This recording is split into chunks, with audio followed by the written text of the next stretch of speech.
हम रोज नए कपड़े खरीदते हैं, कभी फैशन के चक्कर में, कभी सेल के चक्कर में। लेकिन कभी सोचा है क्या हमारे पुराने कपड़ों के साथ होता क्या है? क्या ये सिर्फ रूमाल और पोछे बन जाते हैं, या इसके पीछे है $1 बिलियन की एक ग्लोबल इंडस्ट्री?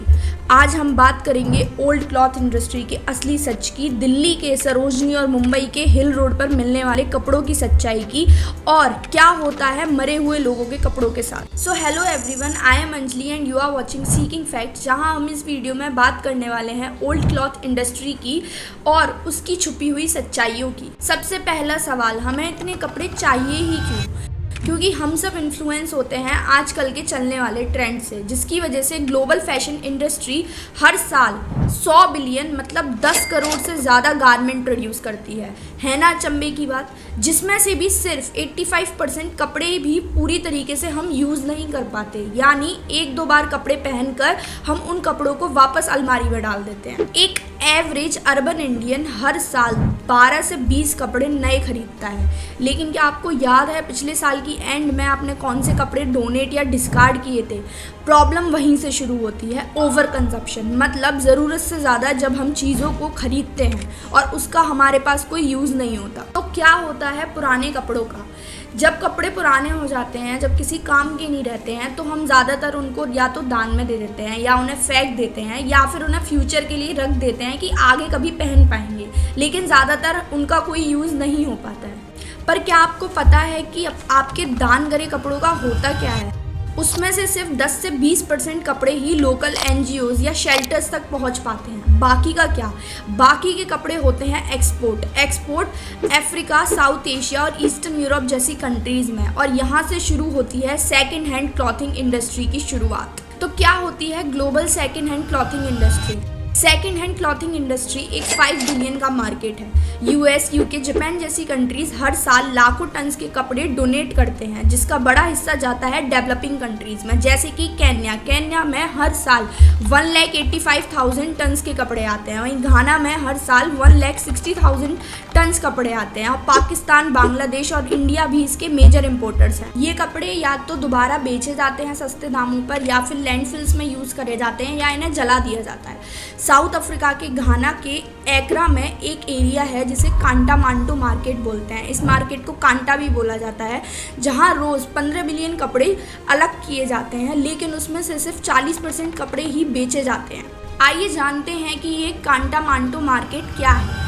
कपड़ों का सबसे बड़ा ढेर घाना के एकरा में है, जिसे कांटा मांटो मार्केट के नाम से जाना जाता है। यहाँ दुनिया भर से आए पुराने कपड़ों का लगभग 15 मिलियन पीसेस पर वीक आता है, मोस्टली US, UK और चाइना से। ये वेस्ट अफ्रीका का सबसे बड़ा सेकंड हैंड कपड़ों का मार्केट है। घाना में इन कपड़ों को बोला जाता है ओबरॉनी वाबू, जिसका मतलब होता है डेड वाइट मेंस क्लॉथ। लोगों का मानना ये है कि सिर्फ कोई मर गया होगा तभी इतने अच्छे कपड़े डोनेट किए गए हैं। इंडिया का क्या रोल है इसमें, आइए समझते हैं।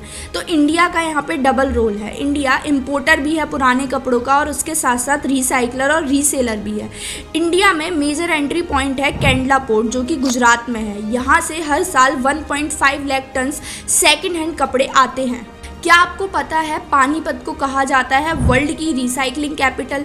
यहाँ इंपोर्टेड वूलन कपड़ों को रिसाइकिल करके नए कंबल, दरीज या फिर इंडस्ट्रियल फैब्रिक में बनाया जाता है। अगर हम स्टैटिक्स को देखें तो 900 से ज़्यादा यहाँ पे रिसाइकलिंग यूनिट हैं पानीपत में। 10 लाख से ज़्यादा कंबल हर साल यहाँ से एक्सपोर्ट होता है, और 40,000 से ज़्यादा लोगों को यहाँ पर रोज़गार मिलता है। आइए समझते हैं कि अर्बन इंडिया में किस तरीके से उन पुराने कपड़ों का यूज़ किया जाता है। अर्बन इंडिया में ओल्ड क्लॉथ्स का एक पूरा पैरेलल फैशन सिस्टम है। दिल्ली के सरोजनी नगर या मुंबई का हिल रोड जैसे मार्केट में 70 से 80% कपड़े सेकेंड हैंड होते हैं। ऑनलाइन थ्रिफ्ट स्टोर्स, मतलब ऐसी वेबसाइट या ऐप जहां सेकेंड हैंड कपड़े खरीदे और बेचे जाते हैं डिस्काउंट में, और ये भी काफ़ी बढ़ रहे हैं। इंस्टाग्राम, डेपो, के बाजार जैसे प्लेटफॉर्म्स पर पुराने ब्रांडेड कपड़े रीसेल होते हैं 200 से 800 रुपये तक। मिडिल क्लास और कॉलेज यूथ थ्रिफ्ट फैशन को अब फैशन रिवॉल्यूशन मानते हैं, जहां सस्टेनेबल प्लस स्टाइलिश कपड़े मिलते हैं। क्या आपको पता है कि सेकेंड हैंड क्लॉथिंग इंडस्ट्री का एक डार्क साइड भी है, जो एनवायरनमेंट पे बहुत बड़ा इम्पैक्ट क्रिएट करता है? कपड़े जब लैंडफिल्स या फिर बर्न किए जाते हैं तो एनवायरनमेंट पे उसका बहुत बड़ा इम्पैक्ट पड़ता है। पॉलिस्टर का कपड़ा 200 साल तक नहीं सड़ता है ज़मीन के अंदर। अगर आप 1 केजी टेक्सटाइल को जलाते हैं तो उससे कम 1.5 केजी की कार्बन डाइऑक्साइड निकलती है। Textile industry second most polluting industry है ऑयल इंडस्ट्री के बाद। सबसे अचंभे की बात यह है कि एक कॉटन की शर्ट बनाने में 2700 लीटर पानी लगता है, यानी एक इंसान 2.5 साल तक उस ड्रिंकिंग वाटर को पी सकता है जो सिर्फ एक कॉटन की शर्ट बनाने में लगता है। इस सेकेंड हैंड इंडस्ट्री का एक कल्चरल एंगल भी है। इंडिया में पुराने कपड़ों का एक और डायमेंशन है जो है मृत्यु के बाद के कपड़े।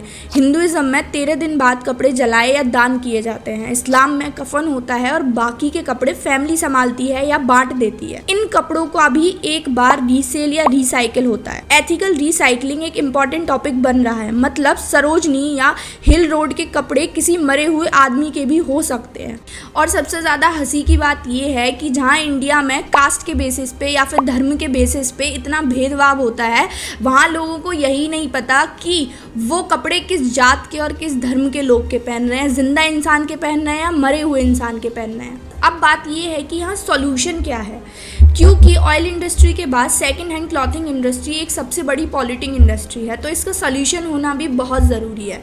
सबसे पहला तो ये है कि हमें सोच समझ के कपड़े खरीदने चाहिए। जितने कपड़ों की हमें ज़रूरत है सिर्फ उतने ही कपड़े खरीदने चाहिए। सेकंड, हमें थ्रिफ्टिंग को सपोर्ट करना चाहिए। इसका मतलब ये है कि कपड़े ऐसे लो जो ट्रेंडी भी हों और उसके साथ साथ एनवायरमेंटल फ्रेंडली भी हों।